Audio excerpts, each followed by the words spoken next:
Hello everybody! Trying something different by standing up and looking informative so I can move around. Is what it is. We're trying new things out. Even though I'm not becoming a YouTuber, this is still a vlog. Just a little bit more professional-ish. There's like 2 ring lights and that's it. And I still don't have a microphone, but that's besides the point. Anyway, thank you for your support over the few months. It's been nice to actually be able to talk to people about your music journey, share music with you and all that kind of jazz. So it is really lovely that I get to just do this. Never thought I would be here, but here we are. Yeah, even though this is new to me, the whole kind of talking and Patreon and all that kind of stuff, I've been vlogging actually since I was 18 years old. I was part of a magazine that was based in Tottenham.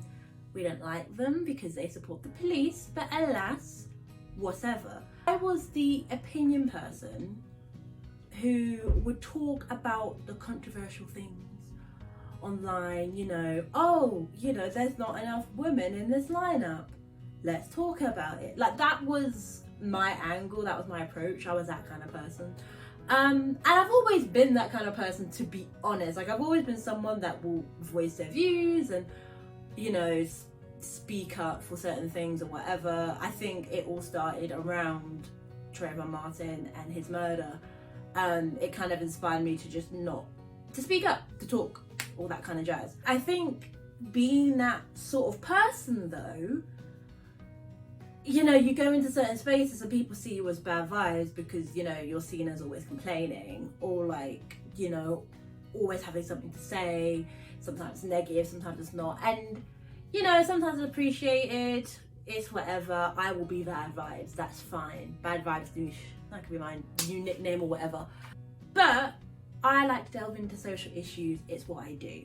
And I like to correlate them with the music industry because the music industry wouldn't exist without certain issues. For example, the music industry wouldn't exist without minstrelsy, but that's another video for another day.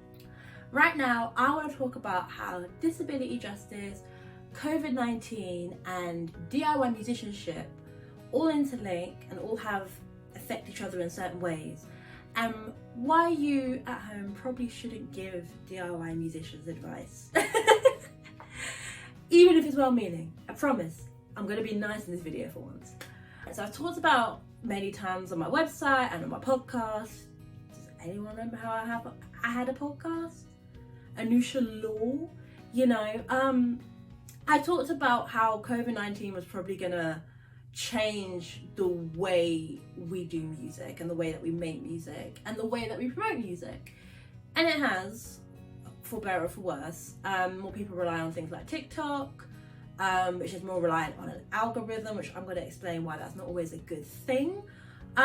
Also, touring, whereas before that was our main source of income, now it really isn't. So again, people rely on social media or ads or sponsorships, etc.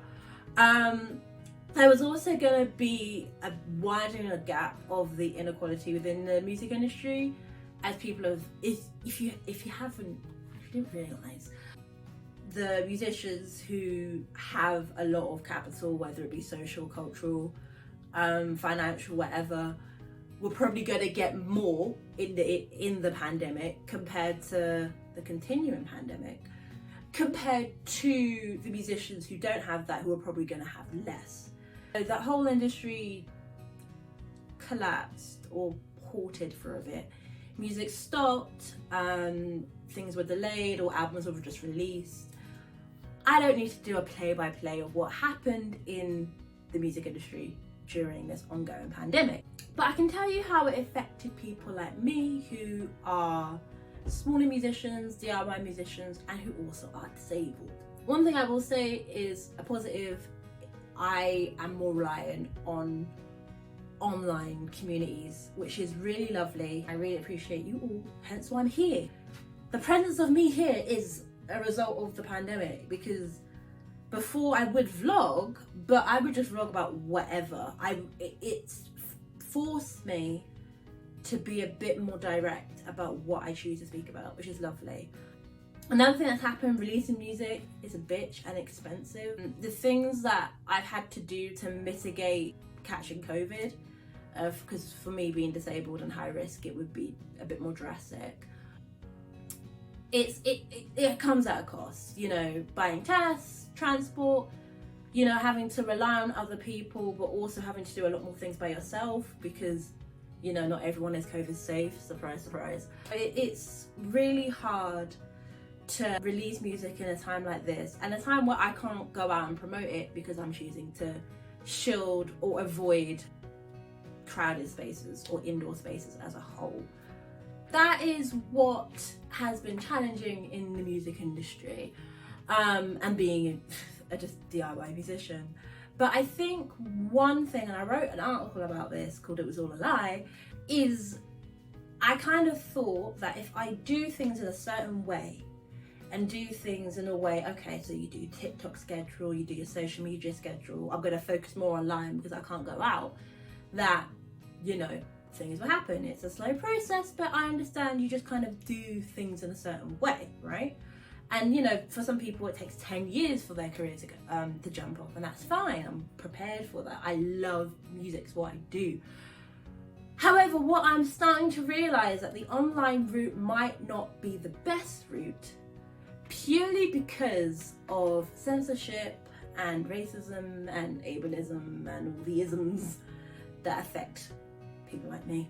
But it made me seriously realise that the options are even more limited, and that I will probably not be able to sustain my career as a musician until I'm probably about mid-30s. Yeah, and it kind of sucked. Yeah, it was really, really unfortunate, and I had a bit of an existential crisis and had a bit of an upset. I found it hard to convey myself though, because a lot of people just think I just wanted fame. Like, oh, you just want like 1,000, like 1 million subscribers or whatever, or you just want like, you know, 1 million listens on Spotify or whatever. And no, that's not what I want. It'd be nice, but that's not what I want. I mean, even if I got 1 million listens on Spotify, I still probably only get like 50 quid. So that's not what I want. I don't want fame. I want to make that really clear in this video, because I'm not just complaining, I should be bigger, you know, whatever. Like, I don't care about that aspect of it at all.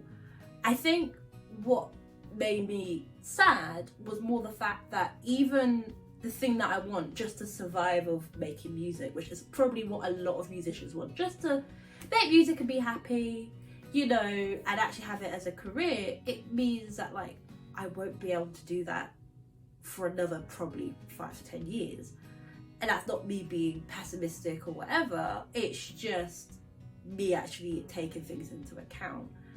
But let me break it down for you, because I can sense the doubt in your head. I think one of the main issues that I'm having is censorship across all platforms, especially TikTok. Let me tell you about TikTok. So every video where I mention the word disability gets silenced. Just, there is no sound to it, because it's deemed inappropriate to have a video that is just mentioning what I go through every day, just get silenced.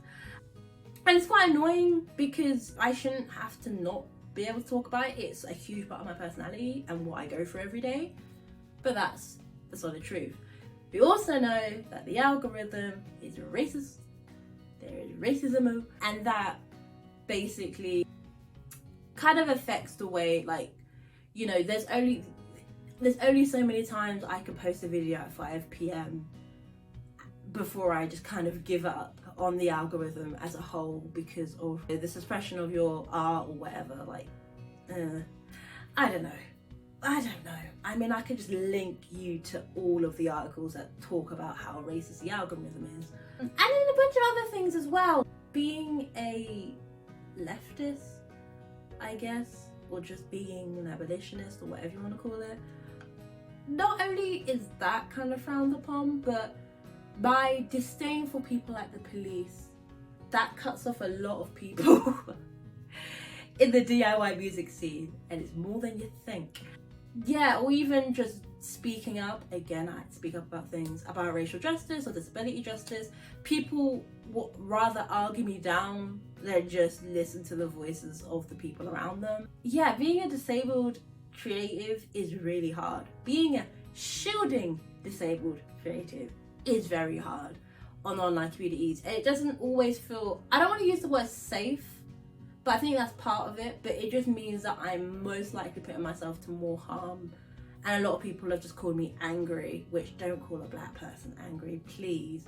But a lot of people just call me angry rather than listening to what I have to say and why I'm saying it. And there's a lot of issues with the online community.